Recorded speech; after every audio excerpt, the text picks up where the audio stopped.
Right here's a little extra practice for properties of logarithms. So for the first three problems, we're going to expand, and for the last four, we're going to condense a log expression. So you guys might want to self-assess, try and do these on your own, and then come back to the video if you need to for further explanation.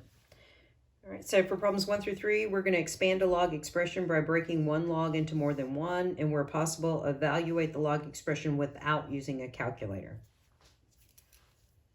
Our properties of log tells us with this product that we can do product to sum.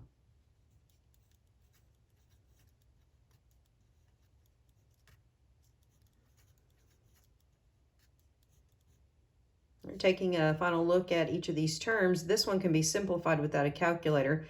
When the base is the same as the argument, this is saying 2 to what power is 2? Well, this is going to simplify to 1.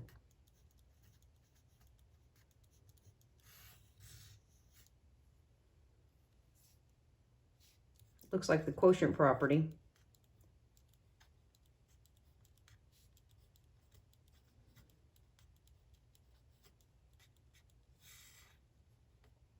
We won't be able to simplify this term, but this term does simplify. 4 raised to the third power gives us an answer of 64. So that's going to simplify to 3.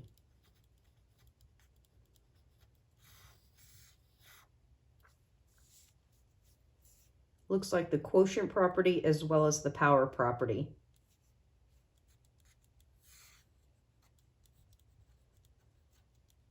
We're going to do the quotient property first.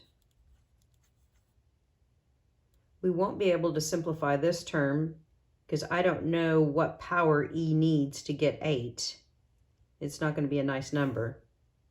You can try it on your calculator. It's kind of probably what I would do. I'd hit ln of 8, just straight up ln of 8. You're going to get a decimal. You don't want to record that because that suggests that you did use a calculator when you have that ugly decimal. Now, if you did this right here and you got a nice number, then you're using the calculator to help you do what you'd otherwise do by hand. And that's fine. Just write down that number. Okay, looking at this term right here, I'm going to pull the 4 in front as a factor. So that power becomes a factor. So 4 ln of E minus ln of 8. Okay, right here, this is going to simplify to 1. You might remember that this is going to be 4 log base E, because ln gets replaced with log base E, and you still have the E to the understood power of 1. Inverse properties tells us that a log with base E and an exponential with base E, undo each other, we're left with 1. So I take this 1 and multiply it by the 4 in front. I'm still going to get 4.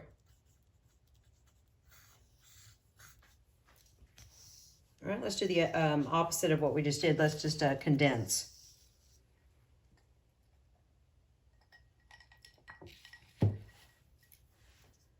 I see a plus, so I'm going to go back to a product. So log base 10, 250 times 4. Use your calculator to get that number. That should be 1,000. If we walk away, we haven't simplified this. Remember, the understood base is 10. Okay, and 10 to what power is 1,000? So by hand, what we did before is we said, oh, let's change this to an exponential. 10 raised to the x power is equal to 1,000. Well, 1,000 is the same thing as 10 cubed. Now we have the same basis, same basis, so the exponents are equal. So actually our final answer is 3. Up here, if you saw that this equals 3, great. If you went to the calculator and did log of 1,000 and got an answer of 3 on the calculator, then you're finished. Subtraction means quotient. So build a fraction bar, put the 405 on top and the 5 on bottom. Use your calculator to simplify this. I believe that's going to be 81. If you want to see if this is equal to a nice number in your calculator, if you have that smart kind of scientific calculator with the template, put that in. You will get a nice number. A reminder, if you don't have that calculator that has a little template, that's okay. Just do change of base. Do log of 81 divided by log of 3. And just make sure you use the appropriate keystroke, or you could do ln of 81 divided by ln of 3. but no matter what, you're going to get an answer of 4.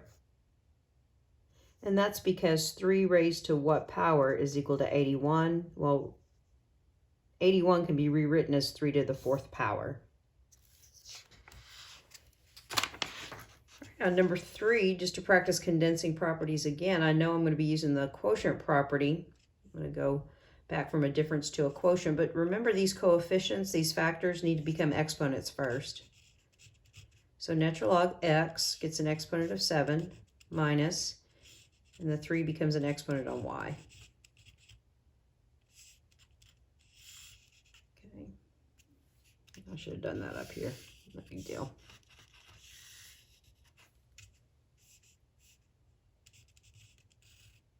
We need a fraction bar. We put x to the 7th on top and y cubed on the bottom.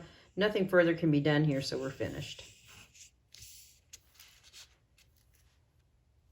4, let's take this factor and make it a power on x. So natural log of x to the 1/3 power.